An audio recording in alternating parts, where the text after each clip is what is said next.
Sesampun libur lebaran, kantor pelayanan Ring Dinas Kependudukan dan Pencatatan Sipil Kabupaten Buleleng, Bali kerejek oleh Krame untuk muatang ayahan administrasi kependudukan.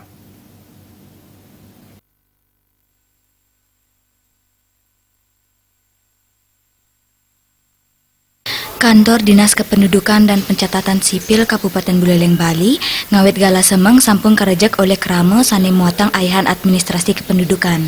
Kewentenan libur lebaran, nabdabin Krame muatang ayah-ayahan.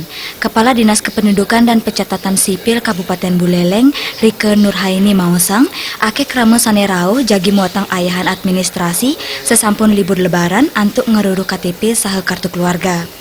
Dinas Kependudukan wantah nyagayang 1 sekat keping KTP. Yening sampun telas paikatanipun pacang medalang surat keterangan perekaman elektronik pengentos KTP sementara. Seperti biasa ya, pencetakan KTP elektronik. Itu yang paling banyak dan juga KK. Jadi itu dokumen yang paling banyak kami selesaikan di setiap hari. Untuk kopinya gimana? Belangko hari ini sisa 150 keping. Jadi setelah itu kami keluarkan surat keterangan pengganti KTP elektronik. Rike Nurhaini taler maosang, paikatanipun sampun ngemargiang one hour service utawi layanan 1 jam anggen ngewantu indik pemargi administrasi kependudukan ring Kabupaten Buleleng antuk Krame sane rauh muatang ayahan. Komang Yuda, Bali TV.